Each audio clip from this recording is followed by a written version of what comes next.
आस्था ज्योति। नए videos update के लिए बेल आइकन जरूर प्रेस करें। आस्था ज्योति। रात्रि के अंधकार में भगवान श्री कृष्ण पांचों पांडवों और द्रौपदी को लेकर के श्री भीष्म पितामह के पास पहुंचते हैं। भीष्म पितामह बाणों की सैया पर लेटे हुए हैं, मन ही मन भगवान श्री कृष्ण का स्मरण कर रहे हैं। भगवान श्री कृष्ण ने आकर के कहा, बाबा। भीष्म पिता ने कहा, आ गए कन्हैया? हाँ, आ गए। रात्रि में कैसे आना हुआ? भगवान श्री कृष्ण ने कहा, इन पांडवों को आपके ज्ञान की आवश्यकता है। तीनों लोगों में आपके समान तपस्वी ज्ञानी कोई दूसरा नहीं है। यह जो पांडव वंश का उगता हुआ सूर्य है, अब अस्ताचल की ओर है। युधिष्ठिर जी महाराज राजा बन रहे हैं। आपके मार्गदर्शन की इन्हें आवश्यकता है, इन्हें ज्ञान प्रदान कीजिए। भीष्म पिता ने कहा कि ज्ञान तो वो देता है जिसके मन में कोई पीड़ा ना हो। मेरे शरीर पर इतने बाण लगे हैं, ये बाणों की पीड़ा अब ज्ञान को टिकने कहां देती है? भगवान ने कहा, बाबा पीड़ा हो रही है?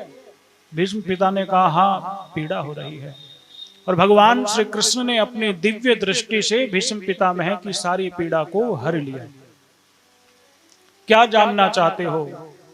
दान धर्म, राजधर्म, राजनीति, धर्म नीति, सब विषयों पर भगवान की आज्ञा से भीष्म पितामह चर्चा कर रहे हैं, सुना रहे हैं। पांडव श्रद्धावान होकर के सारी बातें सुन रहे हैं।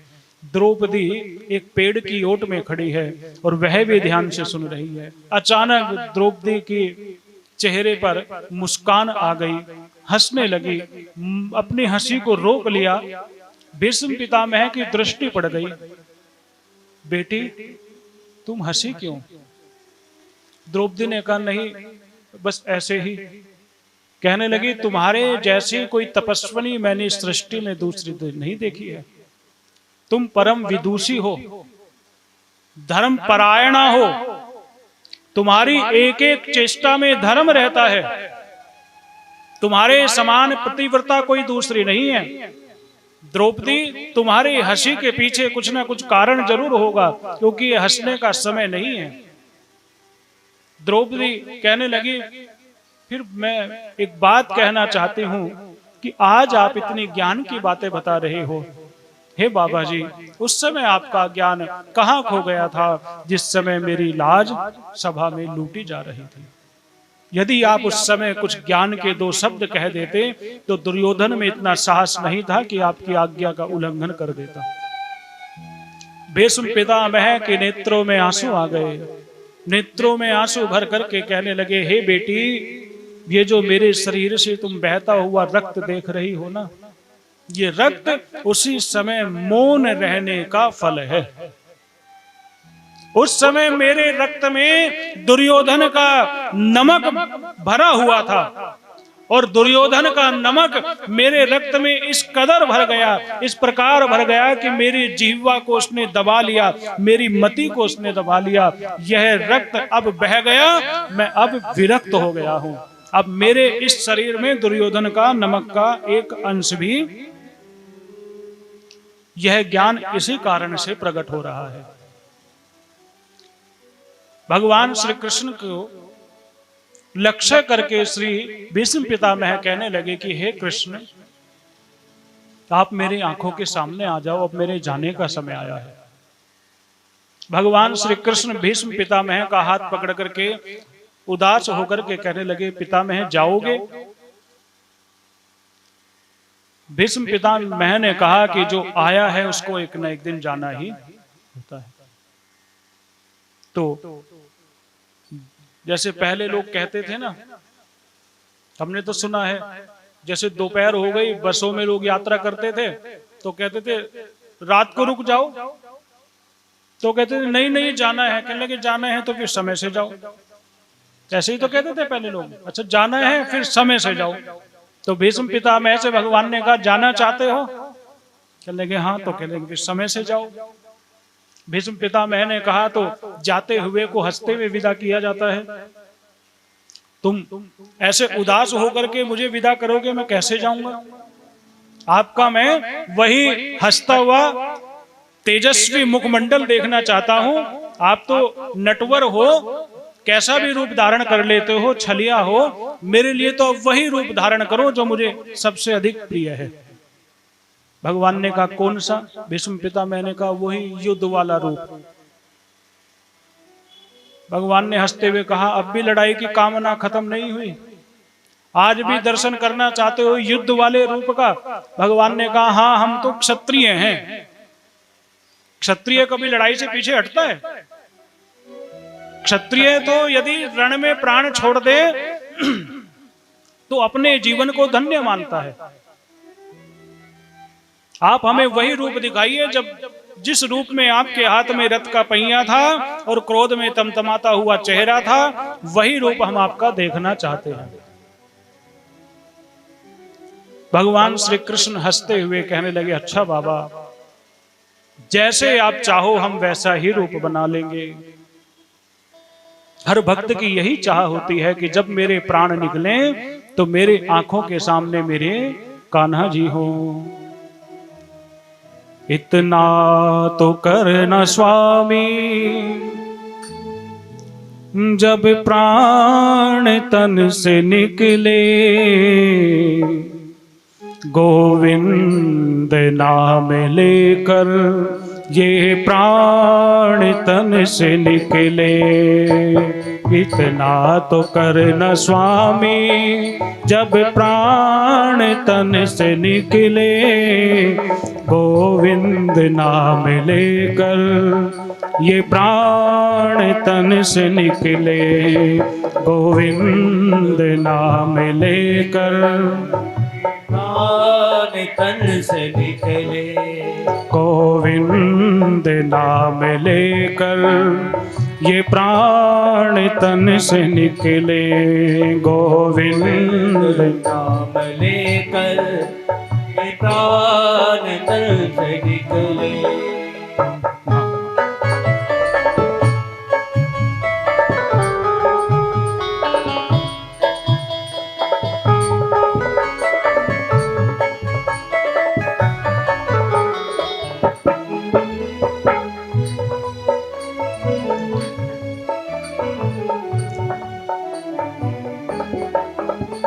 श्री गंगा जी का तट हो, यमुना का वंशीवट हो। श्री गंगा जी का तट हो, यमुना का वंशीवट हो, जमुना जी का तट हो, यमुना का वंशीवट हो। श्री गंगा जी का तट हो, यमुना का वंशीवट हो। मेरा सावरा निकट हो, सावरा निकट हो, जब प्राण तन से निकले, गोविंद नाम लेकर फिर प्राण तन से निकले, गोविंद नाम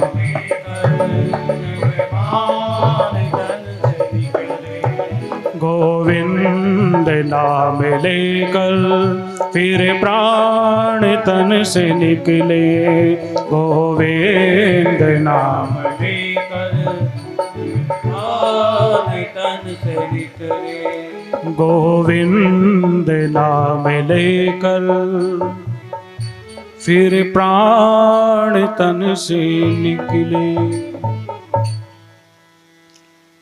दिव्य ज्ञान तो बहाना था।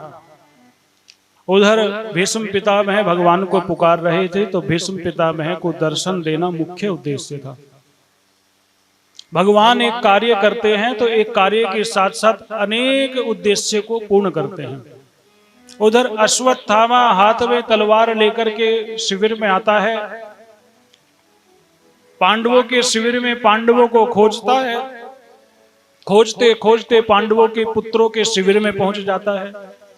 सोते हुए पांचों पुत्रों को पांडव ही समझ लेता है। उस अंधकार में रात्रि में खड्ग के प्रहार से पांचों पुत्रों को एक ही वार से उनकी गर्दन को काट देता है और वस्त्र के अंदर भर करके दौड़ता हुआ दुर्योधन के पास आता है और कहता है कि हे दुर्योधन, जो कार्य तेरे बड़े बड़े शूरवीर नहीं कर पाए वो देख मैंने किस कुशलता के साथ किया है। तो एक पांडव का शीश मांग रहा था, मैं पांचों का ले आया हूं। दुर्योधन बड़ा प्रसन्न हुआ और कहा दिखा दिखा कहां है। और उस अश्वत्थामा ने जैसे ही वह शीश की पोटली खोली और वह पांडवों के पुत्रों के शीश देखे तो दुर्योधन ने अपने हाथों से अपनी छाती को पीटना आरंभ कर दिया। अरे दुष्ट, यह तूने क्या कर दिया? मेरे वंश में मुझे जल देने वाले ये 5 बालक थे, तूने इनको भी मार दिया।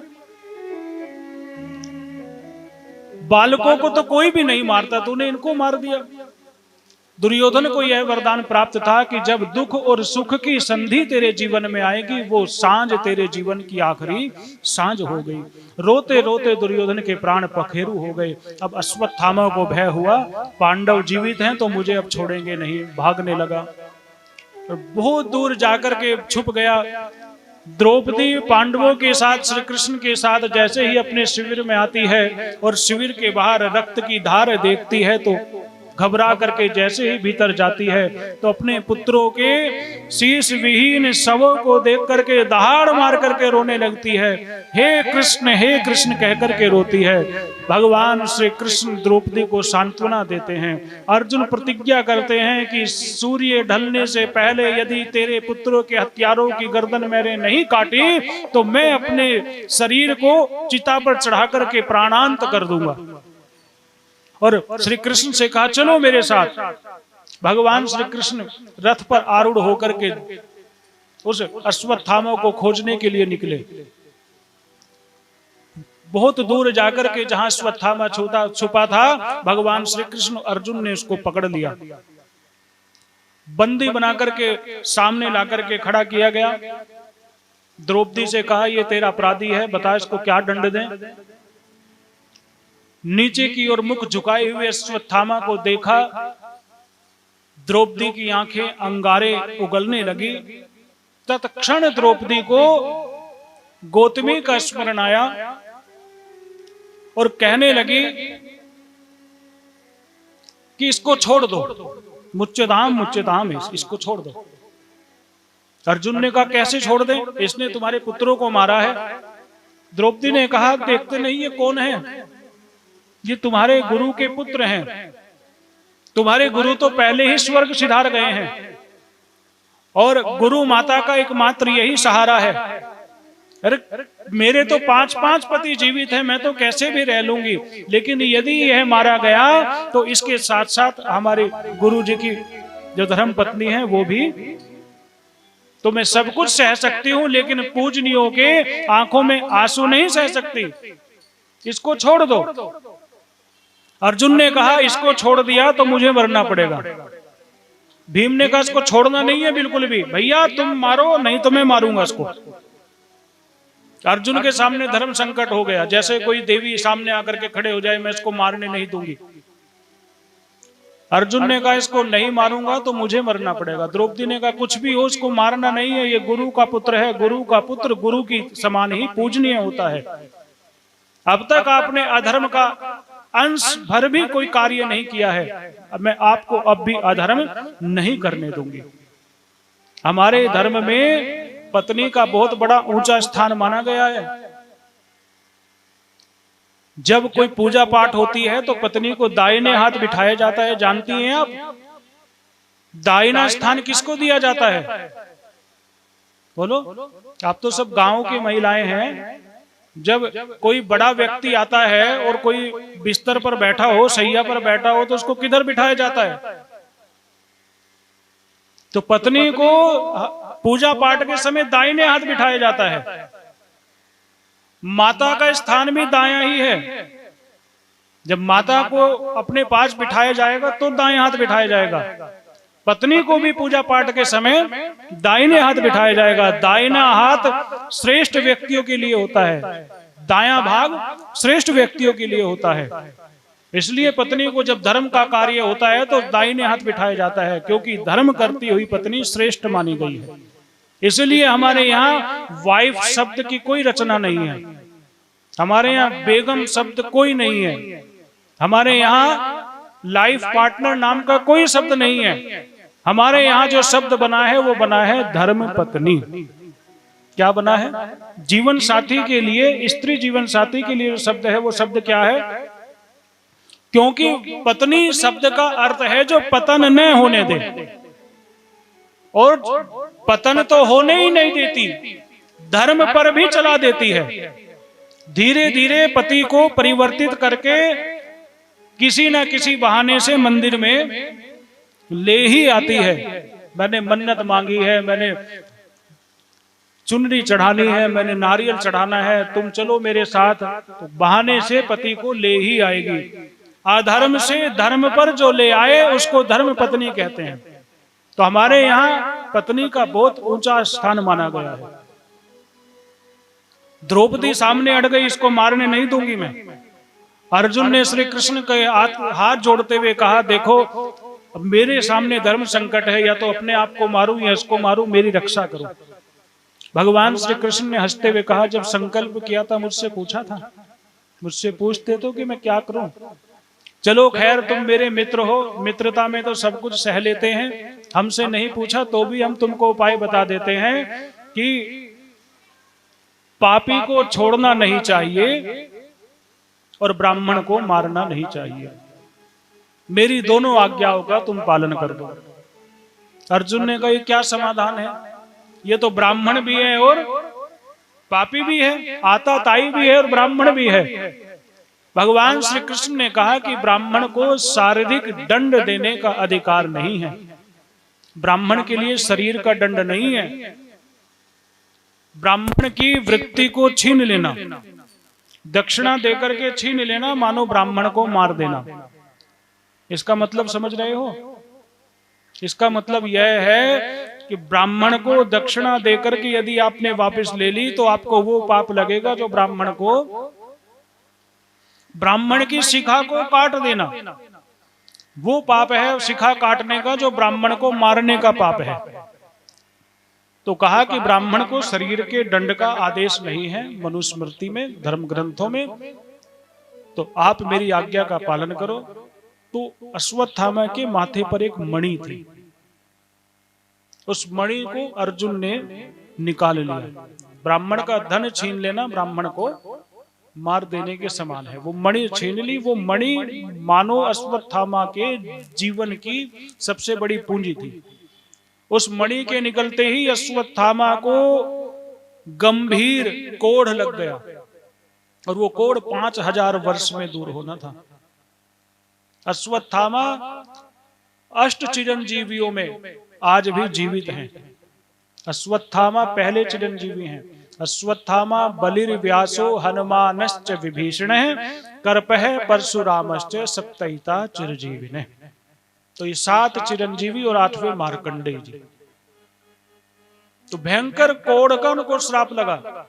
शिव पूजा से उनका कोढ़ दूर हुआ, शिव लिंग की आराधना से। शिव पुराण की कथा है, लिंग पुराण की कथा है। तो अश्वत्थामा मानो मरा हुआ सो शिविर से बाहर निकला, उस स्थान से बाहर निकला। ब्राह्मण जब रुष्ट हो जाता है, ब्राह्मण जब नाराज हो जाता है, तो कुल की क्या बात है, राष्ट्र को भी समाप्त कर देता है। इसका उदाहरण आज के समय में आचार्य चाणक्य हैं, जो नंद वंश से रुष्ट हुए, तो उन्होंने उनके वंश को समाप्त करने का संकल्प लिया और अपनी चोटी की गिरा को खोल लिया कि इस चोटी में गिरा मैं तभी लगाऊंगा जब तेरा मैं विनाश कर दूंगा। तो ब्राह्मण का अपमान कभी नहीं करना चाहिए, सदैव ब्राह्मण को प्रणाम करना चाहिए। कुछ लोग आज के समय में बहुत अजब गजब की चर्चा करते हैं, जो सवाल पहले कभी नहीं उठे आज उठाते हैं। कुछ कुतर्की लोग यह कहते हैं कि जो जाति है वो कर्म से होती है। आजकल फेसबुक पे एक लाइन बहुत चलती है कि ब्राह्मण का बेटा ब्राह्मण शूद्र का बेटा शूद्र ही रहेगा, ये हम नहीं कहते। पढ़ी होगी आपने कभी, संविधान कहता है।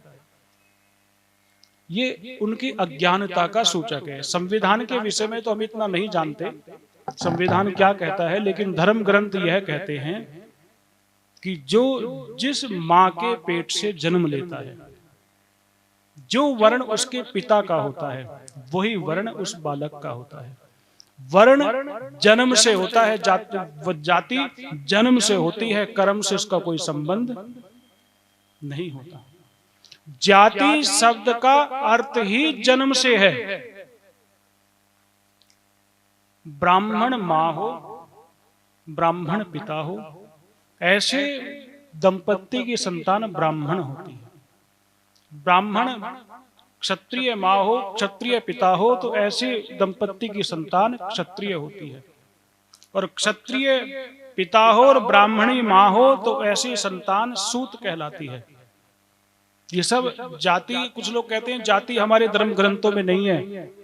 वो लोग अज्ञानी हैं जो ये बात कहते हैं कि हमारे धर्म ग्रंथों में न जाति की चर्चा है न वर्ण की चर्चा है। हमारे धर्म ग्रंथों में जाति भी है और हमारे धर्म ग्रंथों में वर्ण भी है। एक स्मृति है, उस स्मृति में जाति की ही व्यवस्था दी गई है कि ब्राह्मण और क्षत्रिय का आपस में विवाह हो गया तो उसकी संतान क्या बनेगी, वैश्य और ब्राह्मण का विवाह हो गया तो उसकी संतान क्या बनेगी। तो बेमेल विवाह को वर्ण संकर कहते हैं। जब बेमेल विवाह से संतान उत्पन्न होती है तो उसको क्या कहते हैं, वर्ण संकर। गीता जी में यही कहा है कि वर्ण संकरता महान दोष है। गीता जी में पढ़ो, जब अर्जुन ने कहा कि मैं तो भीख मांग करके खा लूंगा, मैं अपने भाइयों के विरुद्ध युद्ध नहीं करूंगा, भगवान श्री कृष्ण ने कहा तो भीख मांगना तेरा धर्म नहीं है, तो क्षत्रिय है, भिक्षा मांगना ब्राह्मण का काम है, क्षत्रिय का काम तो दान देना है, तो कैसे कह रहे हैं कि मैं भीख मांग करके खा लूंगा।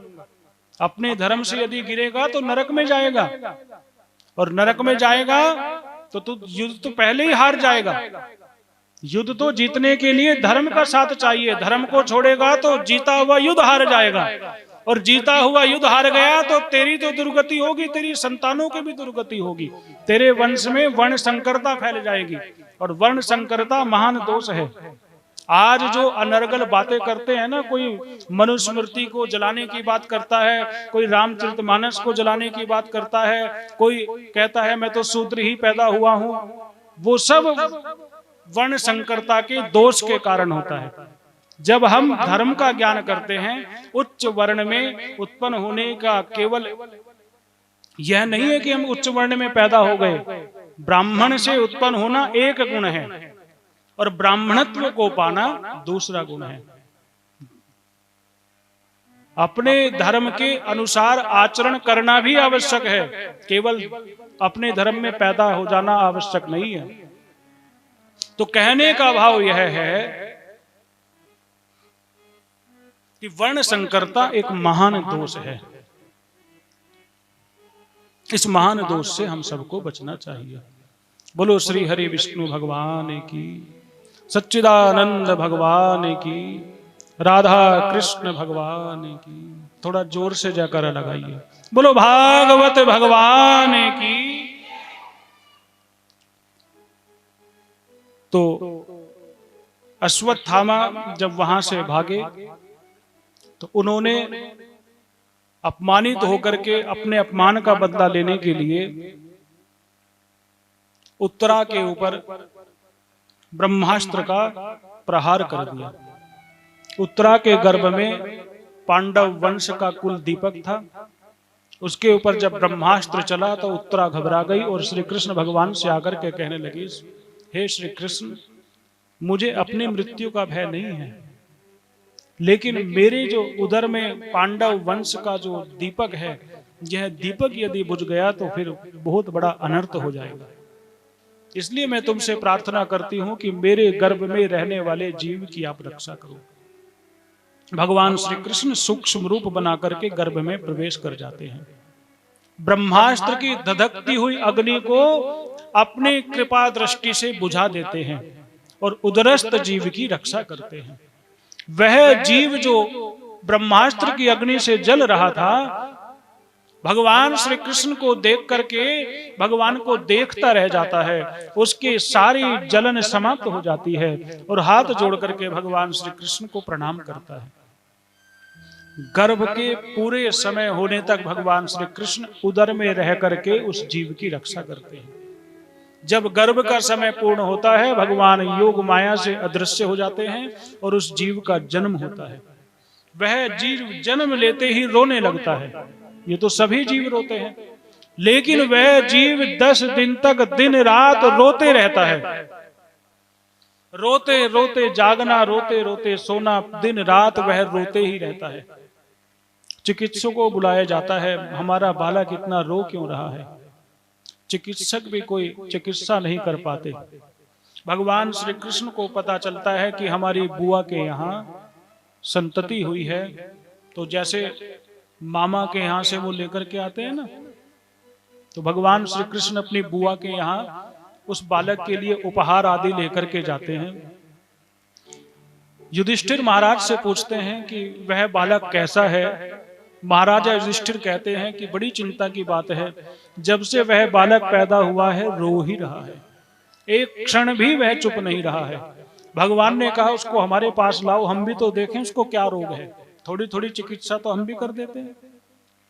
तो भगवान श्री कृष्ण ने उस बालक को बुलाया, अपनी गोद में लिया, आंखें बंद करके वह बालक रो रहा था। भगवान ने जैसे ही उस बालक के शीश पर अपना हाथ रखा, नेत्र खोल करके भगवान की ओर देखा, तो रोते हुए मुख पर भगवान के देखते ही प्रसन्नता छा गई। हंसने लगा, मुस्कुराने लगा, दोनों हाथ उठा उठा करके मानो भगवान को प्रणाम नमस्कार करने लगा। भगवान श्री कृष्ण उस बालक को देख करके हंसते हैं। युधिष्ठिर के मुखमंडल पर भी प्रसन्नता छा जाती है। भगवान से कहते हैं, ऐसा क्या तुमने जादू कर दिया कि यह रोता हुआ जीव अब खूब हंस रहा है। मानो संत कह रहे हैं कि जीवन में जब तक भगवान से दूर रहोगे रोते ही रहोगे, और जैसे ही भगवान के निकट जाओगे तुम्हारा रोना अपने आप ही बंद हो जाएगा। संत कहते हैं कि वह जीव सोच रहा था जिसने मेरी रक्षा की वो तो मेरे सामने है ही नहीं।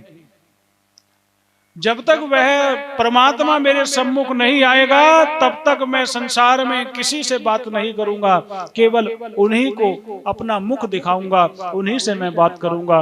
परमात्मा जब आए तो रोता हुआ जीव हंसने लगा। उस बालक का नामकरण संस्कार हुआ। उस बालक का नाम रखा गया परीक्षित। परीक्षित बालक बड़ा विलक्षण था। उधर भगवान श्री कृष्ण अपने धाम को प्रस्थान कर गए।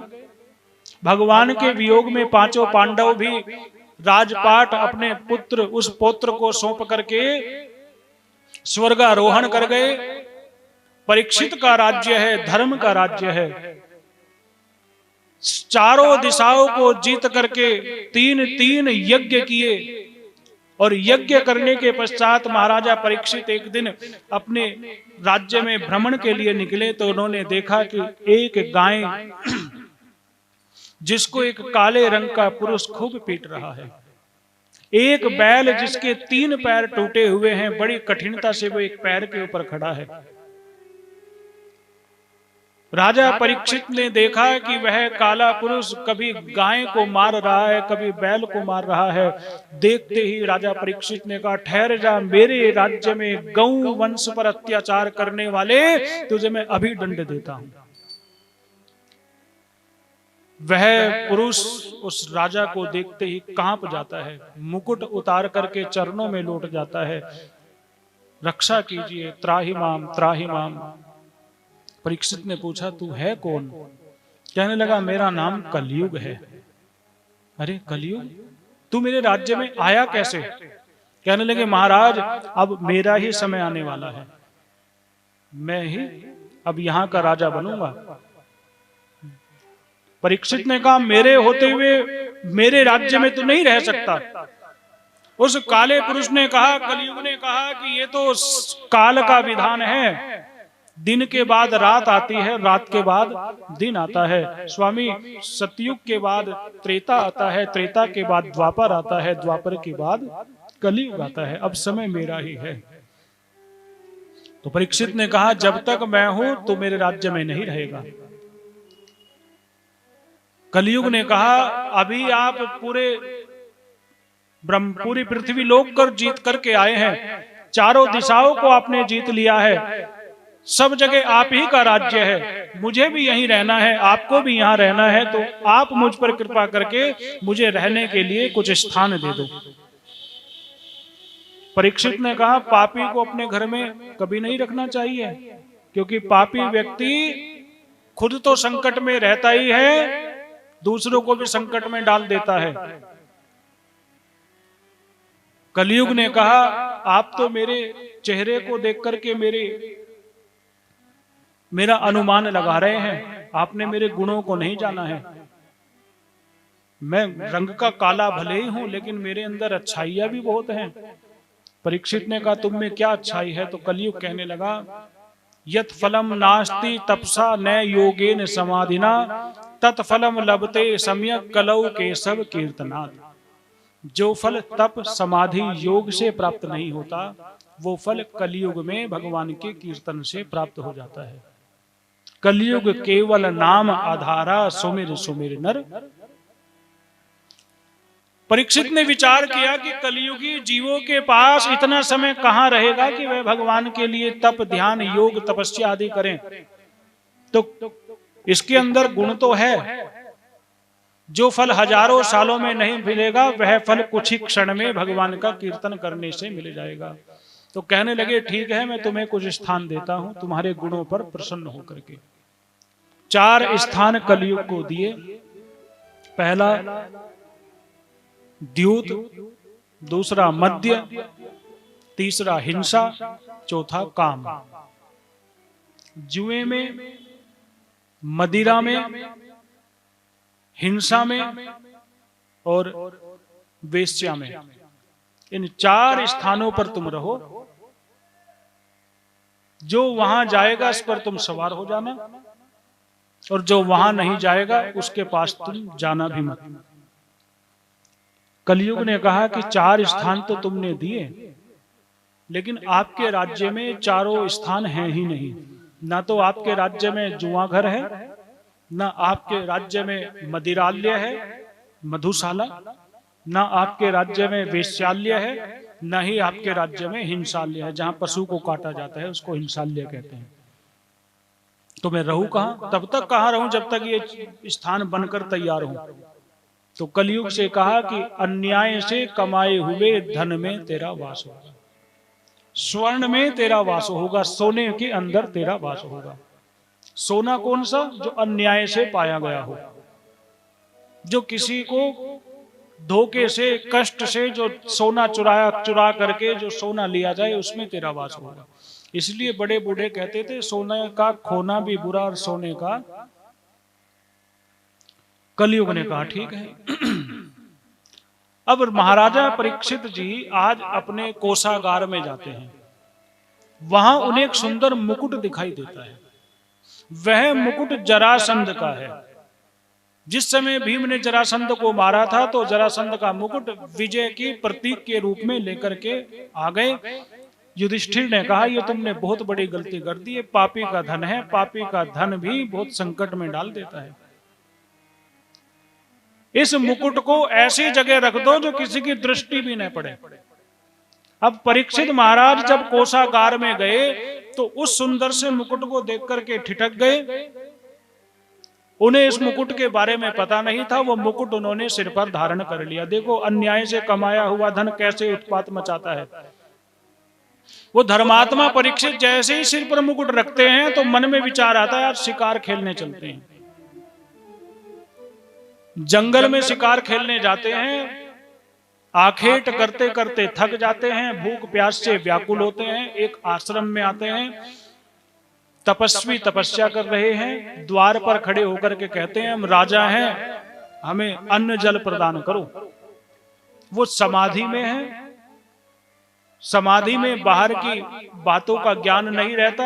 ऋषि को समाधि में राजा के आने का पता नहीं चला। तब राजा ने विचार किया ये ढोंगी है, हमारा सत्कार न करना पड़े इसलिए आंखें बंद करके बैठ गया है, इसको मार डालता हूं। तभी मन में विचार आया कि भले ही चाहे ढोंगी हो लेकिन पहन तो इसने भगवा रखा है, इसको मारना नहीं चाहिए। फिर मन में विचार आया दंड तो अवश्य देना चाहिए। वहीं पास में झाड़ियों पर एक मरा हुआ सर्प था, बाण की नोक से उस सर्प को उठाया और ऋषि के गले में डाल दिया और कहा कि जब नेत्र खुले तो देख लेना किसने तुम्हारे गले में सर्प डाला है।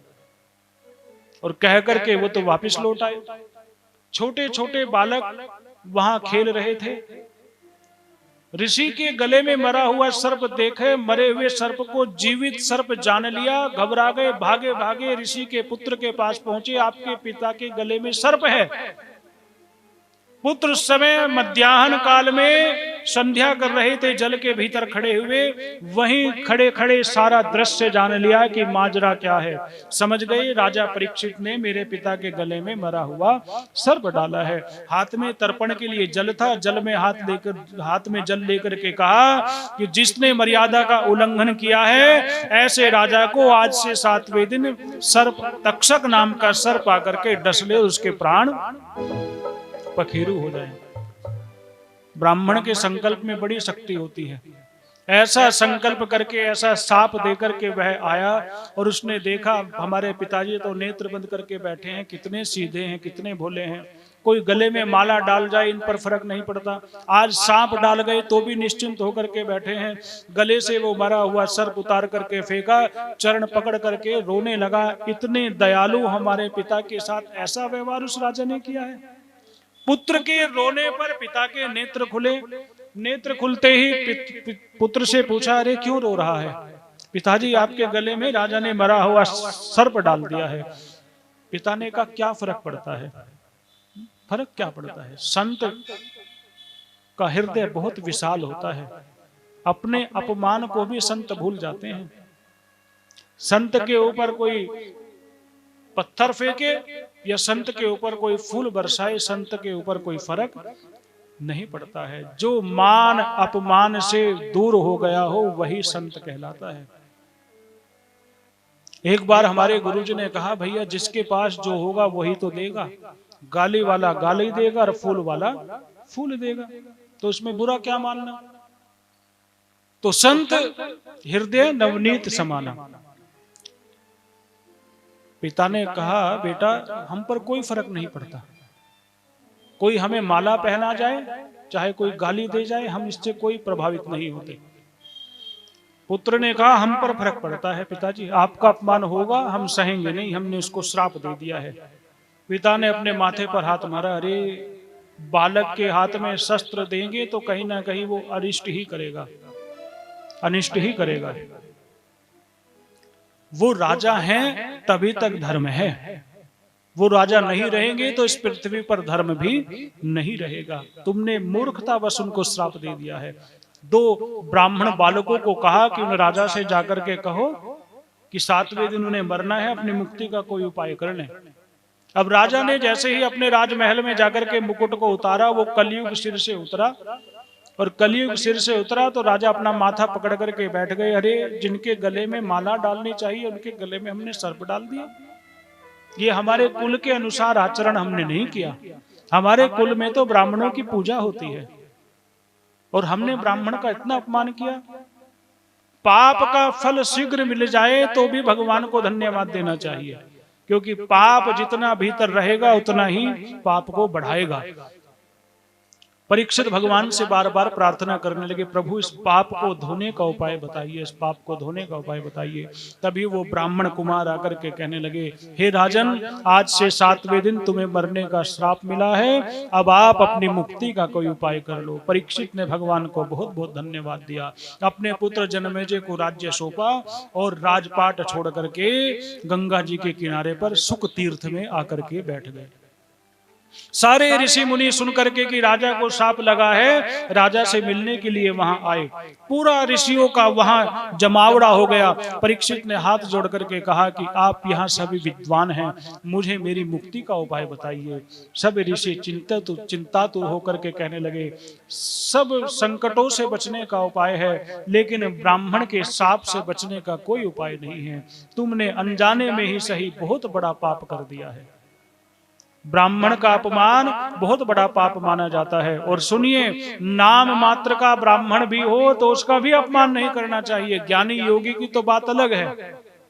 कोई यदि नाम मात्र का ब्राह्मण भी हो उसका भी अपमान मत करो। धर्मशास्त्र कहते हैं आग चाहे चिता की हो, आग चाहे हवन की हो, यदि उसमें हाथ डालोगे तो वो जलाए बिना नहीं रहेगी।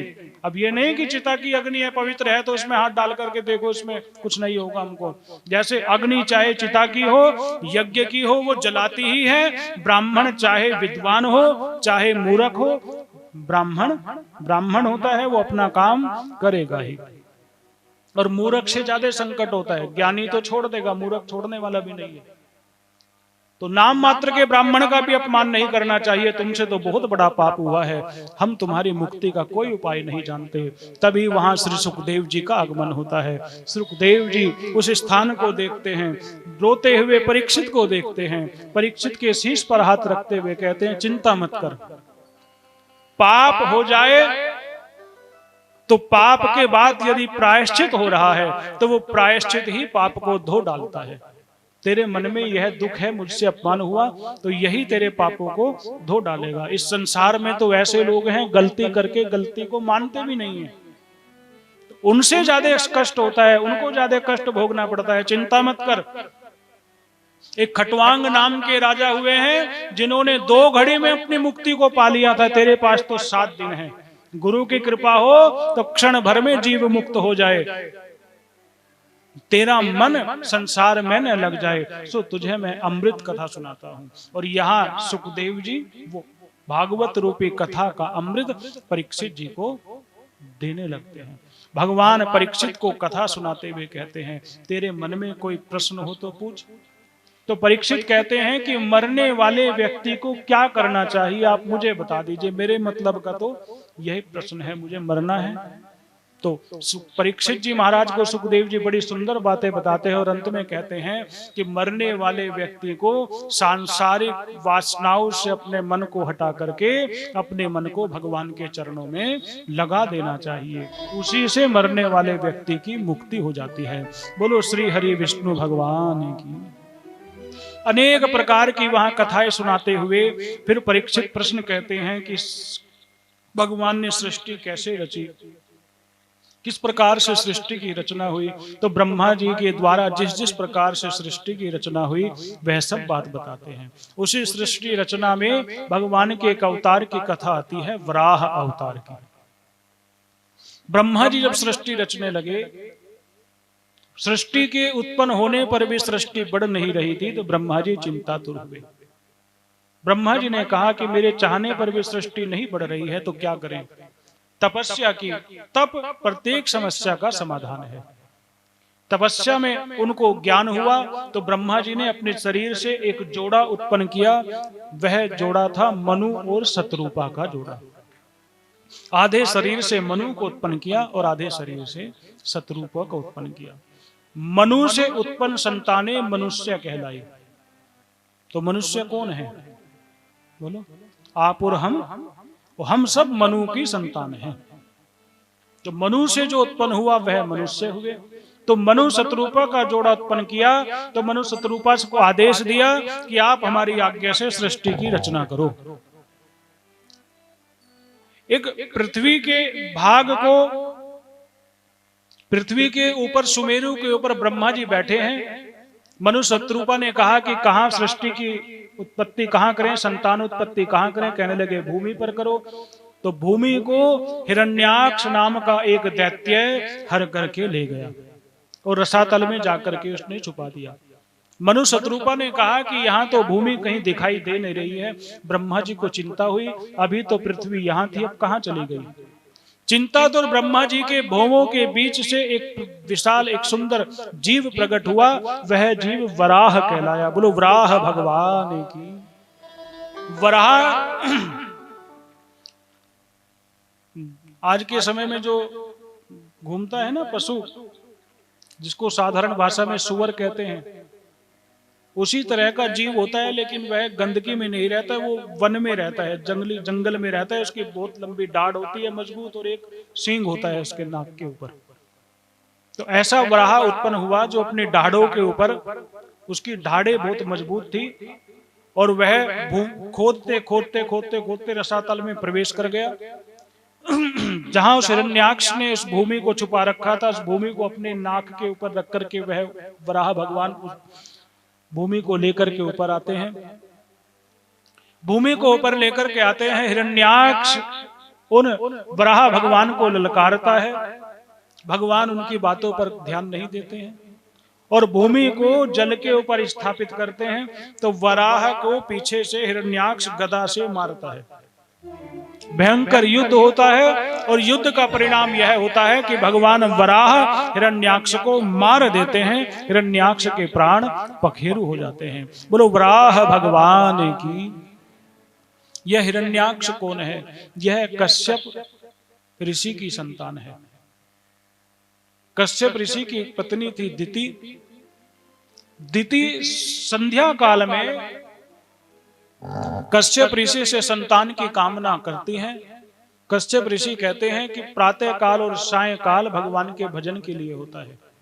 इन दोनों काल में जितना भगवान का भजन करना चाहिए अधिक से अधिक करें। दिति मानती नहीं है तो कश्यप ऋषि उस दिति को शाप देते हुए कहते हैं, समझाने पर तू समझ नहीं रही है, या तेरे गर्भ से 2 ऐसे दैत्य पैदा होंगे जो पूरे संसार को बहुत कष्ट प्रदान करेंगे। दिति घबरा जाती है। गर्भ में जीव आता है तो दिति उस गर्भ को जीव को बाहर नहीं आने देती। 100 दिव्य वर्षों तक वह जीव गर्भ में रहता है। और जब वह जीव गर्भ से आते हैं तो 2 रूप में आते हैं, एक हिरण्याक्ष और एक हिरण्यकशिपु के रूप में। हिरण्याक्ष और हिरण्यकशिपु का अर्थ है हिरण्य अक्ष। अक्ष कहते हैं नेत्र को, हिरण्य कहते हैं स्वर्ण को, जिसकी आंखों में स्वर्ण हो। सीधी भाषा में लोभी व्यक्ति हिरण्याक्ष है।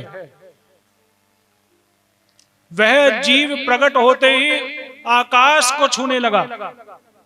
लोभ जब बढ़ता है तो चक्रवृद्धि रूप से बढ़ता है। एक संत कह रहे थे लाभ के साथ साथ लोभ भी बढ़ता है। लोभ ही हिरण्याक्ष है। और वराह कौन है? वर कहते हैं श्रेष्ठ को, अह कहते हैं दिन को। लोभ को कम करना हो तो श्रेष्ठ दिन का चयन करें और अपने हाथ से दान करें। दान करने से लोभ समाप्त होता है। तो जो दान करता है उसका लोभ धीरे धीरे समाप्त हो जाता है। कंजूस व्यक्ति कभी दान नहीं कर सकता।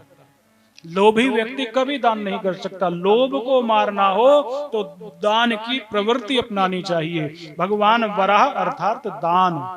इस पृथ्वी, इस भूमि पर अनेक प्रकार के दान हैं, लेकिन भूमि दान के समान कोई दूसरा दान नहीं माना जाता है। तो दान के द्वारा लोभ मरता है। हिरण्याक्ष को भगवान ने मारा और पृथ्वी को उस स्थान पर स्थिर किया।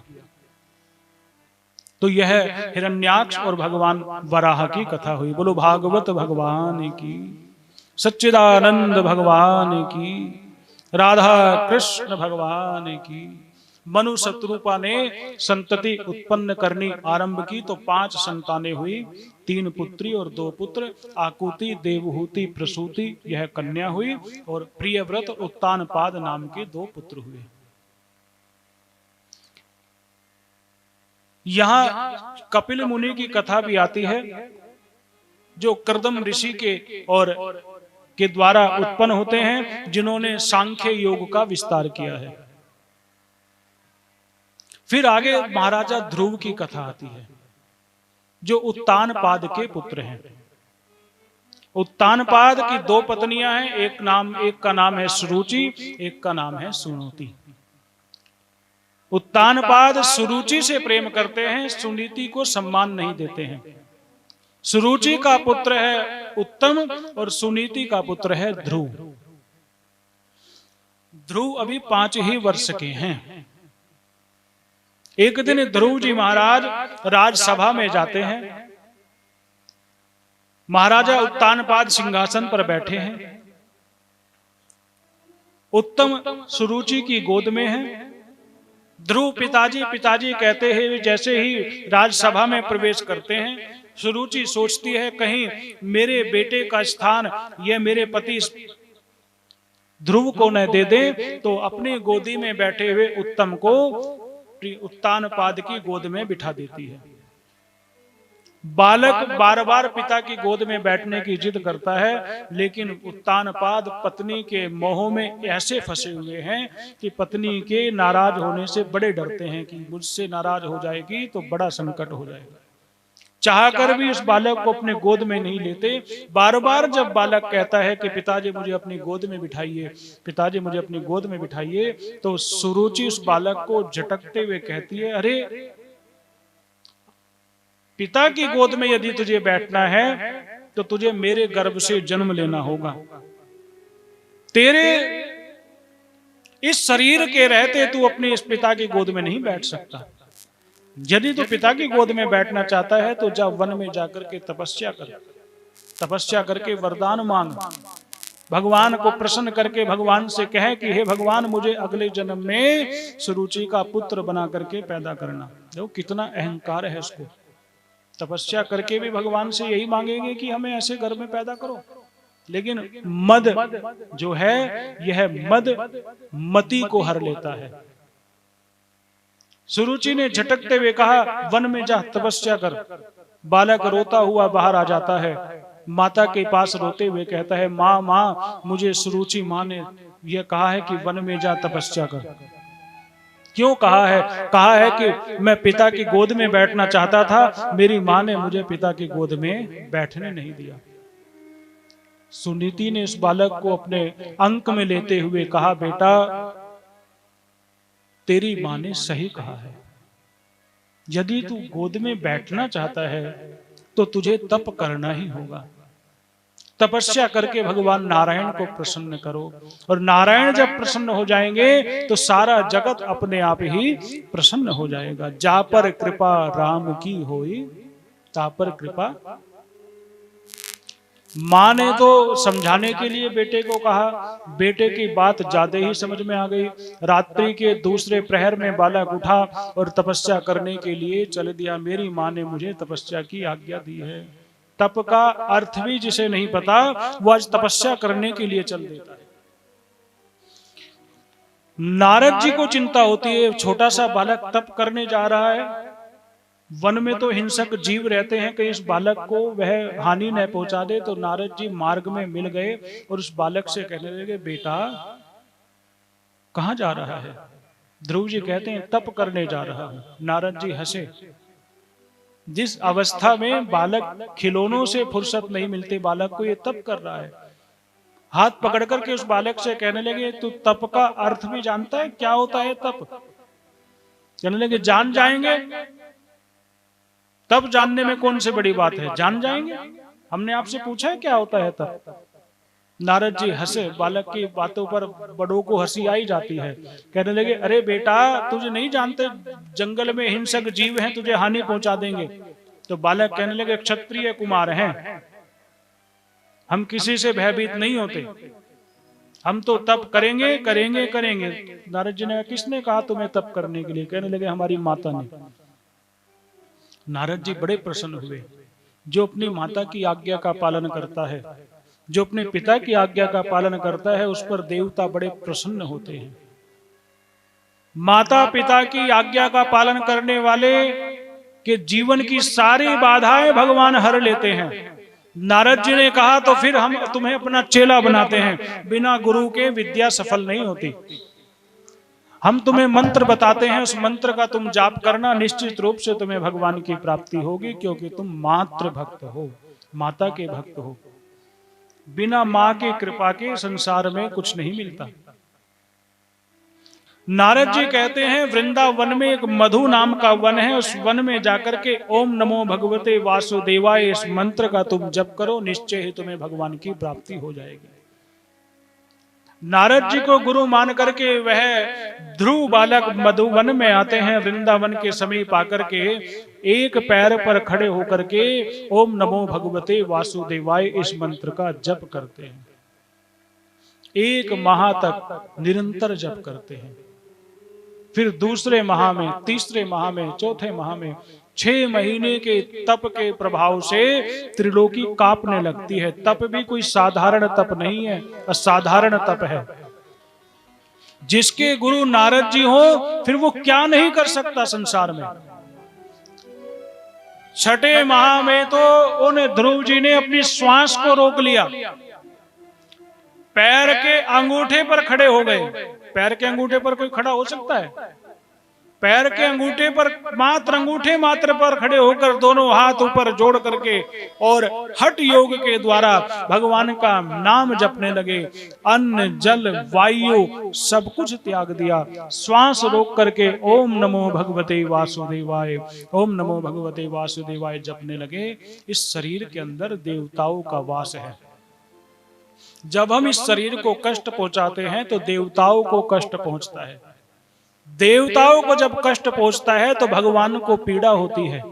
देवता कष्ट में हुए तो देवताओं ने भगवान को पुकारा। भगवान ने कहा क्या कारण है, क्यों पुकार रहे हो? कहने लगे उस भक्तराज ध्रुव की तपस्या को जल्दी पूर्ण कीजिए, क्योंकि हमारा शरीर दग्ध हो रहा है, जल रहा है।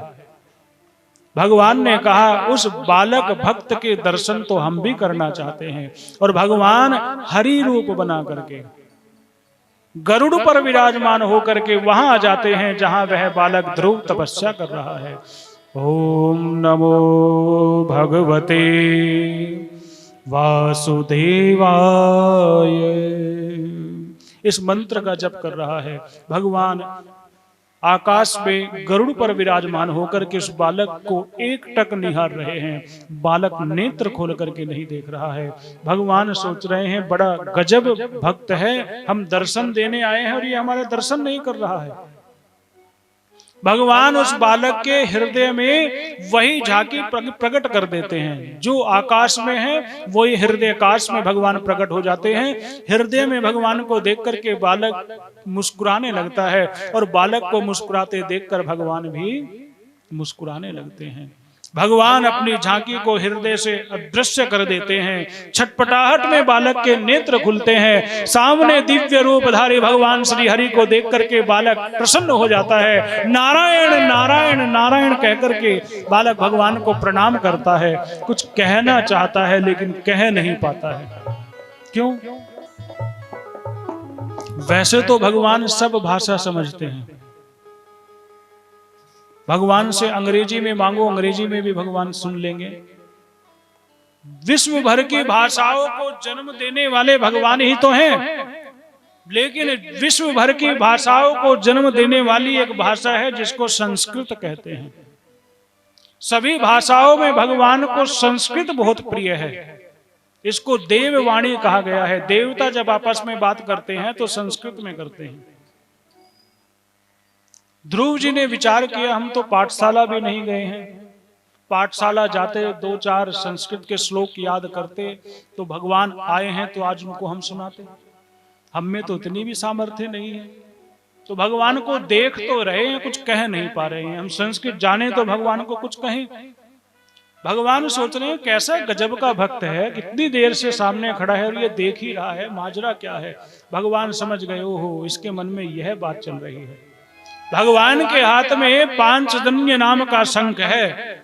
वह शंख वेद के द्वारा रचित है। वेद में शंख उसको कहते हैं।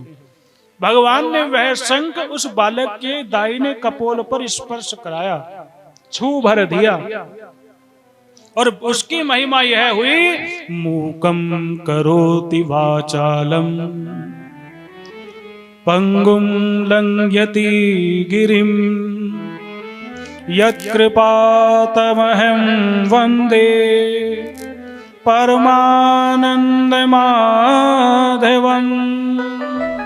जिनकी कृपा से गूंगे भी बोलने लगते हैं, लंगड़े भी पहाड़ों को लांग जाते हैं, ऐसे भगवान जिस पर कृपा करे वो क्या नहीं कर सकता। कपोल पर वेद में शंख का स्पर्श हुआ तो दिव्य ज्ञान की धारा फूट पड़ी। दिव्य श्लोकों से स्तुति करने लगे और स्तुति करते हुए कहा कि हे भगवान, मैं आपको बारंबार नमन करता हूं, प्रणाम करता हूं, वंदन करता हूं। भगवान प्रसन्न होकर के उस बालक को अपने हृदय से लगा लेते हैं और भगवान उस बालक से कहते हैं वरदान मांगो। अब भगवती सरस्वती को चिंता होती है, अरे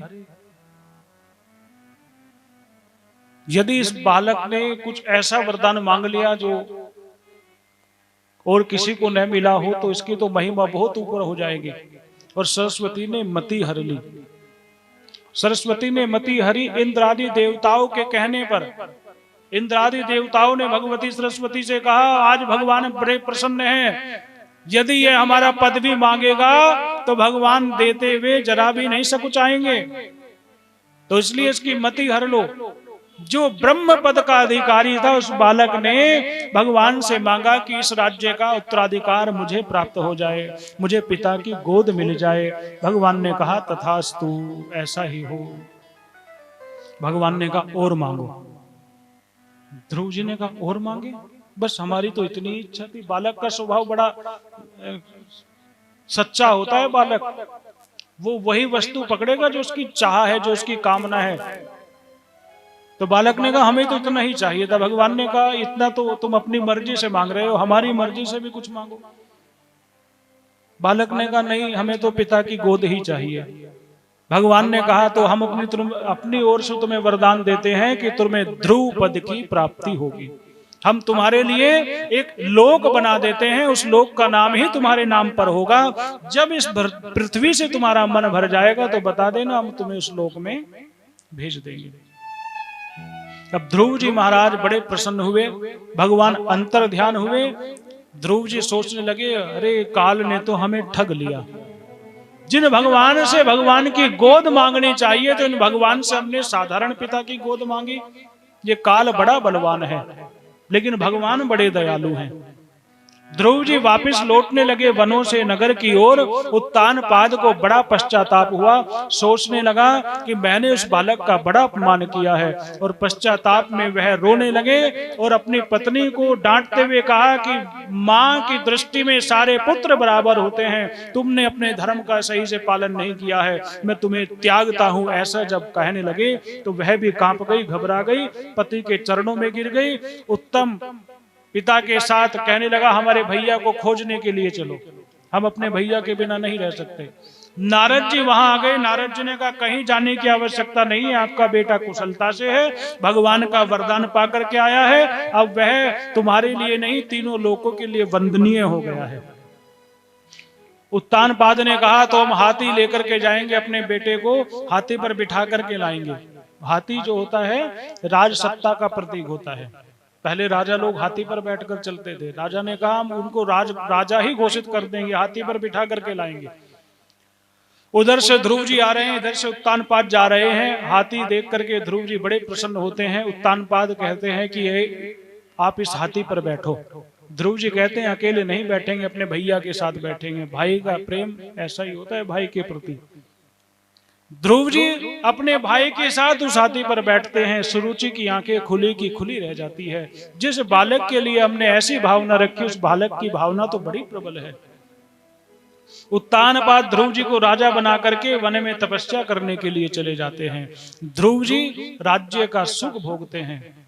जब सुख भोगते भोगते उनका मन भर जाता है, तब मृत्यु के शीश पर पैर रख करके भगवान के भेजे हुए विमान पर चढ़ने वाले होते हैं, तो अकस्मात उन्हें अपनी माता की याद आती है और भगवान के पार्षदों से कहते हैं कि हम आपके विमान पर तब चढ़ेंगे जब हमारी दोनों माताएं भी हमारे साथ विमान पर बैठेंगी। तो पार्षदों को उनकी बात माननी पड़ती है। सुरुचि और सुनीति के साथ भगवान के प्रिय भक्त ध्रुव जी विमान पर चढ़ते हैं। मृत्यु के शीश पर पैर रख करके भगवान के ध्रुव धाम को जाते हैं, और वहां आज भी ध्रुव जी महाराज विराजमान हैं। बोलो भक्त राज ध्रुव की, सच्चिदानंद भगवान की, राधा कृष्ण भगवान की।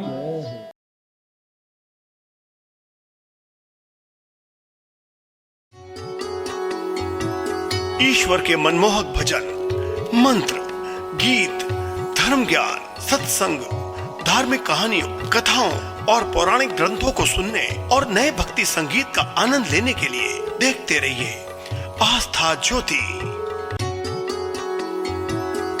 नए वीडियोस अपडेट के लिए बेल आइकन जरूर प्रेस करें। आस्था ज्योति